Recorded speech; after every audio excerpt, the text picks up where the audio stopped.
Wall Street, what are they doing with this conversation? Well, a lot of smart folks this morning woke up, saw the gap higher open and said, you know what, I'm short. I don't believe this rally. Other folks think that the bottom was put in yesterday when we turned off of that down 343 and the financials led us all the way back. On call today, Ned Riley, CEO of Riley Asset Management, and our good friend Peter Schiff, president of Euro-Pacific Capital. Hello, Peter, and Hello. Author of Crash Proof: How to Problem. This is Peter and Ned are here for the hour. I promise you don't. This is one you don't want to miss. Ned, your tendency has been historically towards optimism. You've been an optimist by your nature. How do you interpret the reversal yesterday, middle of the day, and the incremental move higher this morning, but subsequent deterioration basically since the open? Well, I clearly am happy about the events, but they got to the issue just before, and that is basically this is not the panacea for the problems that are in this economy or market. I am very optimistic long term, but the problem we still have is a systemic growth problem.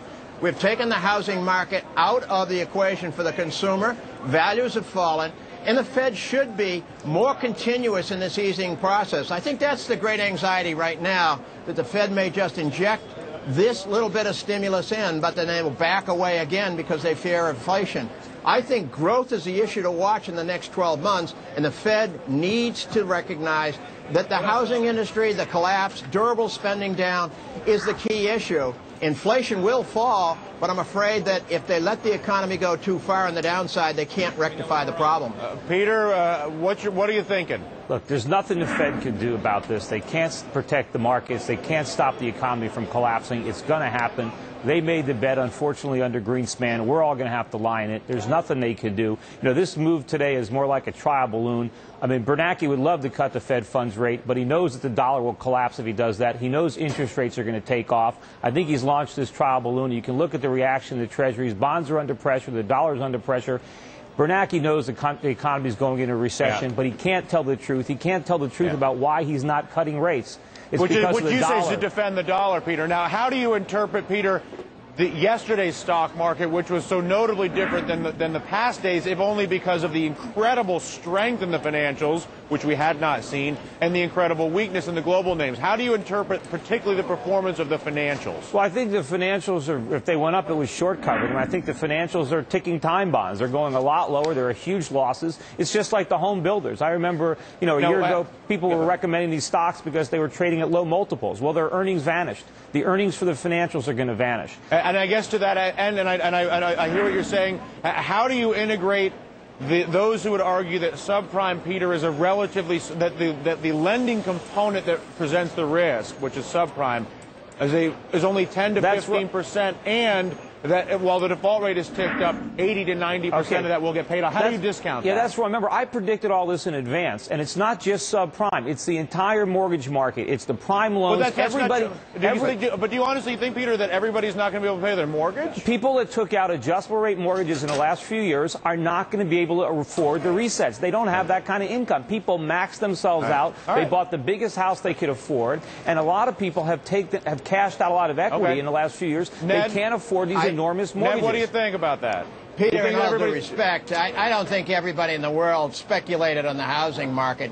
Oh, yeah, go to California, go to Florida, go to Vegas. Well, hang on, Peter, you got to let Ned talk too. Go ahead, Ned.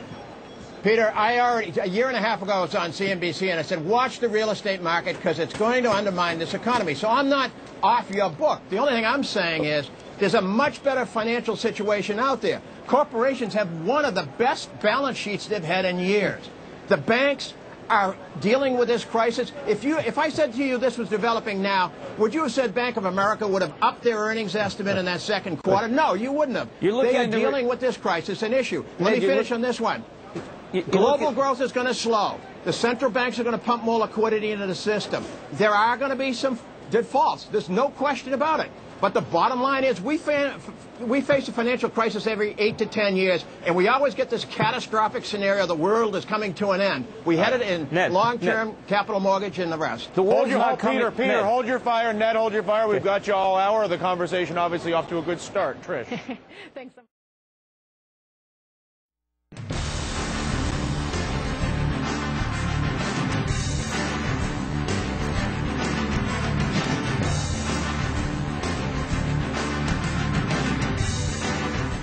Okay, overnight in Japan, Tokyo's benchmark index suffered its worst one-day slide since the September 11th attacks. The Nikkei plunged more than 5%. That's 16.5% below its high for the year. Here to tell us how investors should be playing the global markets is Robert Levitt. He's president of Levitt Capital Management. And he is joining us from, of all places, Paris. Good to see you, Robert. Hi, Trish. How are you? Good, thank you. So I want to start by asking you, how are you interpreting this news of what happened overnight in Japan? Well, I think that what happened in Japan, when you looked at Hong Kong, when I woke up this morning, there were lots of stocks in Hong Kong that were down over 20%. So you had a real panic. People were throwing everything out. And this is not a market that we really want to mess with. We want really to be on the sidelines here. We've tried to hedge our portfolios as best we can to not play in this kind of water. Now, you're looking at the entire universe here. I mean, it's not just Asia. You're right there in Paris looking at European markets and emerging markets as well. So let's try and dissect this a little bit and talk about where the pockets of opportunities are, if there are any in this world as a whole. Where are you putting your money? Well, the Chinese market hit a record high this week. The Nigerian market hit a record high this week. Markets that don't have a lot of foreign investors were doing quite well. But what we're going to look for is a continued decline in the U.S., which will lead to a decline in the dollar. So people who are putting money in U.S. dollar money markets might get whipsawed. Once the dollar starts to fall, we're going to see the price of gold rise, and we're going to look at opportunities like in Hong Kong, which is lower interest rates, U.S. dollar based. You'll see Hong Kong real estate doing very well. So we're waiting for opportunities. Right now we're trying to keep our ammunition as best we can dry because it's been very painful. Okay, I want to talk about some of these other emerging markets out there. Nigeria, of course, being one that you mentioned, is something that you like right now? Well, Nigerian market has risen a lot. It's independent. It has a very low correlation with the rest of the globe. So you're not seeing people sell it off in a panic because a lot of the Nigerian investors, I bet they're not even aware of what happened in the Nikkei last night or in Hong Kong or other markets around the world. So there's some plus to that. I want to bring in right now, we've got both our market contributors that are here today. We've got Peter Schiff, also Ned Riley. Peter, I mean, when we look at this sort of universe of where to invest, and people are nervous right now about the U.S., where are the other opportunities out there? People should be nervous about the U.S. They're not nervous enough. But I agree on the foreign markets. The only caveat is I'm advising my clients to buy now, to add to their positions abroad. I think this is a panic abroad. You have to remember. But are you talking, when you say abroad, I mean, are we talking emerging markets or are we talking, European I'm mainly markets? in the developed. Yeah, I'm mainly in the developed markets in Europe, but I do a lot in Hong Kong, a lot in Singapore. But you have to remember, what's happening is foreign markets are falling because of problems in America, because of losses on loans they've made to Americans who are now too broke to repay those loans. It's an American problem. There's a short-term disruption in foreign markets. It's a great buying opportunity. Foreign markets are going to recover. The U.S. economy is going to tank. But I mean, is this sort of a short-term look here? Because if you're saying that the problems in the U.S. are going to, catch up with problems in developing markets overseas, no, they're not. That's an issue. Remember, Ned says I'm talking about the end of the world. I'm not. I'm talking about the end of America's phony economy. The rest of the world is going to benefit when they no longer have to support 300 million over-consuming, under-saving Americans. Okay, we are a drag I want on to the get world Ned economy. in here. He's saying he says that you say it's the end of the world. I mean, what do you think? It's not. Other pockets of opportunity out there besides the U.S., Ned? I think there are, but I'll tell you the truth, I still am much more optimistic about the U.S. We have trailed the foreign market for quite a period of time. I agree with Peter. There's a lot of good opportunity overseas. But the bottom line is we are going to be the first to cut interest rates. We have been the first, obviously, to add some more liquidity. The other issue, too, is, Peter, you're mentioning problems we already know about. I mean, give me some problems that are going to hit the United States. You're going to talk about bankruptcies of the major banks or something to get me scared? Well, what's I'm not going to scared happen, about Ned? that. Ned, You're not interest scared rates, about that? Not Ned, scared about that at all? That potentially one bank could get stuck with a lot of Not the major loans on money its center books it banks. doesn't want? Look, let me tell you about the new problems that you're going to see. Look, you're going to see interest rates going sky high. You're going to see consumer prices go through the roof. The dollar's going to fall through the floor. We're going into a massive recession. You're going to see massive unemployment. Is that enough negatives for you? Peter, you got a 2% inflation rate. No, I'm tired of that. Hold on. Peter. 2%? What, are you kidding me? Hey, Peter. Yeah? Peter, walk me through the world in which interest rates go to 20%, Yeah. If consumer prices go to $5,000 an ounce for anything, and the world markets rally. Yeah, well, because how can you be a bull, with all due respect, on global growth and global growth stories when the apocalypse is coming to America? Okay, here's what's going to happen, right? When the U.S. dollar collapses and Americans can no longer afford to buy things, we become very poor. All that purchasing power is going to transfer abroad. Foreign currencies are going to surge. And all of a sudden, you're going to see an explosion of consumption by wealthy foreigners. So all the factories around the world, they're still going to produce products, except instead of sending them to America, they're going to enjoy them. And instead of wasting their savings, they're going to buy products in America. They're going to invest in their own products. I like it in Italy. Italy's lovely. Isn't it, Dylan? Yeah. Nice time nice place to go this time of year. All right. Hey, our thanks to Robert Levitt, president of Levitt Capital Management over there in Paris. Thanks so much for joining us. And, of course, we're going to have you guys stick around. Thanks, Rich. Dylan. I told you the conversation was just getting started. Peter and Ned staying with us for the balance of the hour. Hopefully you will as well. We're about to go deeper into what you should do with your money stateside prior to Peter's apocalypse, just going into the weekend. What do you want to do going into the next couple of weeks here? We're going to hear from both a NYSE floor trader here, how they're setting up, and a strategist. This, of course, the only place. Who else does it better? Who else takes the morning's information, takes a minute here, has a conversation? Who else is going to give you Peter Schiff and Ned Riley?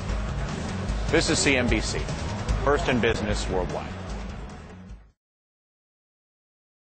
It's now the time to reassess, rejiggle your retirement assets, is it? Well, joining us, we've got Vern Hayden, founder and president of Hayden Financial Group, and also today's guest contributors, Ned Riley and Peter Schiff. Thanks so much for joining us, all of you, of course. So I guess, you know, one of the big questions is, should people right now be moving their assets within their 401k, or should they ride this out? It depends on how they have their portfolio aligned to begin with. But this, as you said, is a catalyst to re-examine the allocation to see if it's in tune with somebody's risk, because somebody never really knows how much risk they can handle until they get into a crisis. And all of a sudden they realize, I can't stand this.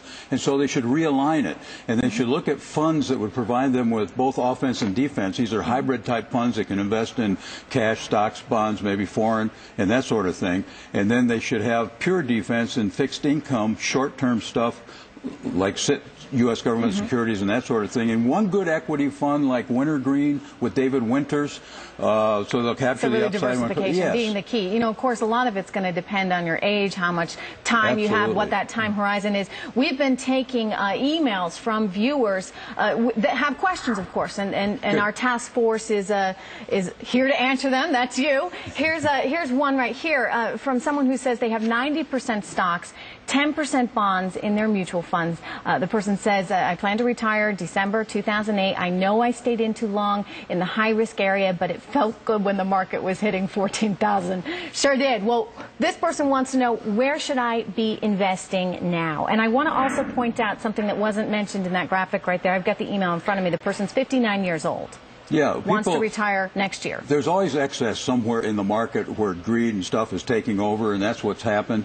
And here, to have 90% in stocks when you're that close to retirement doesn't make sense. So this person might take a look at reallocating so that they're in some very conservative stuff, because I think there are some real problems yet on the horizon. And as Peter Peter will tell you. Peter will definitely tell you. We have no doubt there. Hopefully this individual... He's like, go to cash. Hopefully this individual's in good shape, because I think he's going to have to postpone his retirement for a decade or two. But he does need a parachute. I don't agree that it's that extreme, but I think that they should cut back and have about 50–60% in fixed income that focuses on short-term stuff. If it's in U.S. dollars, it ain't going to work. Okay, we got lots of questions we want to answer today, so I want to get to the next one right here. Another viewer writes in and says, you know, a number of us retirees protected ourselves by investing in CDs. Does today's intervention give you any hope that perhaps we should be moving into equities again? So, you know, market's doing well today. Investors seem pleased by this move out of the Fed. Should people reallocate based on today's news? Absolutely not. They should reallocate based on their risk tolerance, their time frame, and what their goals are. not on what's happening today or tomorrow. Don't let the trends eat you up because you don't know. Yesterday, some people wanted to pull out of the market. Today, they want to go back in the market. Very that kind of thing will not work. People will have their portfolios decimated if they behave that way. Ned Riley, I heard you trying to get in there real quick. What do you think? Should people move based on today's news? Absolutely not. I always tell people to avoid the static and the noise of Wall Street. You're investing for 3 to 5 to 10 years. I don't care if you're retiring at 59. You should be expecting to live until you're 85. So I invest according to how long I expect to live. We don't know how much money that person has in the 401k. He may have $5 million, and he can afford the risk of 90% equity exposure. My bottom line is you take these as opportunities. If markets back off, I'm sorry, Peter, but I believe the U.S. market is attractively priced. I think we'll get 9 to 11% return over the next 10 to 15 years. And the bottom line is don't invest for next week or next month. I mean, this is a long-term proposition in retirement. I am semi-retired. I live off my my investments in 401k, and I am 75 to 80% in equities right now. Okay, all interesting stuff. We got to go. I know, Peter, you want to get something in there, but we'll get back to you as soon as we finish this commercial break. Our thanks, of course, to Vern Hayden. Ned, you got problems, man. Now you got Ned's got a couple decades, according to Peter. Oh, I got 3 1 to or 4 2 decades. I wouldn't start counting your chickens, my man. There you go, Dilligan. No chicken. I eat chicken. Where's Peter? All right, we got to take a break. Okay, we have time. Lots of fun. All right.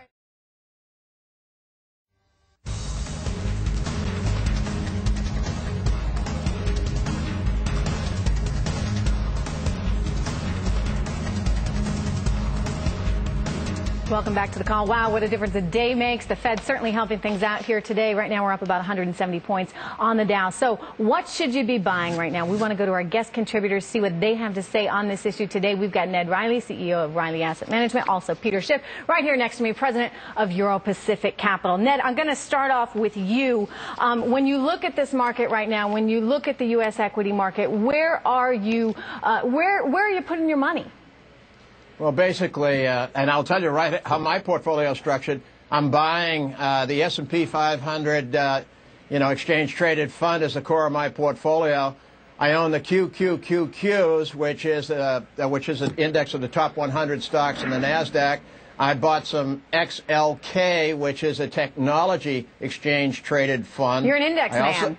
I am an index man because I'd rather spend my time on asset allocation. In XLF, I know, Peter, and that's the financial group, and it is clearly doing poorly this part of the year, but I think over the next 3 to 4 years it's going to look pretty good. And the idea being, of course, that financials might be the ones that actually lead us out of this problem right now. Well, I really do, and I'm focused more on the big banks, the big major money center banks and the big super banks, because I think, one, they have the access to capital, 2, they're going to take market share away from the countrywide financials. 3, I think the disintermediation is going to start working in the other direction where the banks get more business. But most importantly, too, they've got some pretty solid yields, and most of the major banks have not cut their dividends in 30 years. So, if you're going to invest in U.S. stocks at all, you want to avoid anything that has to do with the U.S. economy, financial services, the consumer. You got to be in the exporters or the natural resources. I wish people would stop talking about subprime. This is not a subprime problem. It's a mortgage problem. It's not just people with bad credit that are going to lose their home equity. They're going to have their adjustable rate mortgages resetting. We're going into a massive recession. You got to steer clear of anything related to our economy. So if that's the case, if we buy your scenario, what does that mean? What do you buy? Real quick, we're running out of time. Well, you got to buy foreign currencies. You can buy gold. You can invest abroad. You just got to be in the economies that are going to prosper, not the one that's going down the tubes. Okay. Thanks so much to both of you. Yep. We want to toss it back to Dylan right now over at the New York Stock Exchange. All right, well, let's take a break here. We'll come back. I mean, what the heck? This conversation's worth continuing. We'll do that. We will do that, getting you through the middle of a tumultuous week on Wall Street here on CNBC. Welcome back. Minute left in the show. 30 seconds to a person. Peter, if we've subscribed to your line of thinking, how will we see your line of thinking validated over the next 6 to 12 months? I think you're going to see it in the credit markets. I think you're going to see, we've been living on borrowed money as a nation, and that's coming to an end. It's not just borrowing money to buy houses, but to buy cars, to buy furniture, big-ticket consumer electronics, appliances, credit card debt. So if there's a problem with that, where will we see it? Well, you're going to see it everywhere. You're going to see it in consumer spending. You're going to see it in financials. You're going to see it in more bankruptcies. Okay. You're going to see it in more problems for loans. This party is coming to over. We're going to have a huge hangover. So the consumer spending numbers particularly will be very evidentiary of your thought. Eventually, Ned, they're going to fall off a cliff. Ned, for growth, what are you flagging? I'm flagging the continuing involvement of the Federal Reserve. Right now, they've done a little bit to stabilize the market, but I'm looking for a cut, obviously, in the federal funds rate, maybe 0.75% by the end of the year, more liquidity provided to the system. I'm also looking at the consumer from a different perspective, that I'd like to see some spending prevail despite all the things that Peter's pointing out, which are true. The second issue, I have to look at inflation throughout the world. And what the Fed has been wary of, I don't think will prevail. I'm looking for 2% inflation throughout the world. You're not going to find it. I literally have 10 seconds a person. Peter, the investment you hold right now, you're happiest with? I don't know. Well, some of my short positions. What are you short? Short financials? Yep, some of the mortgage backs, but long term, I love gold, I love commodities, I love foreign stocks, and even though they've gone down recently, I think it's a great buying opportunity. Peter, Ned, you? The antithesis. I really like the XLK technology stocks in general. All right, a pleasure. You both were great today. Thank you, guys. Thanks. All right, Trish? Hey, thanks so much for watching The Call. I'm Trish Regan. And I am Dylan Radigan.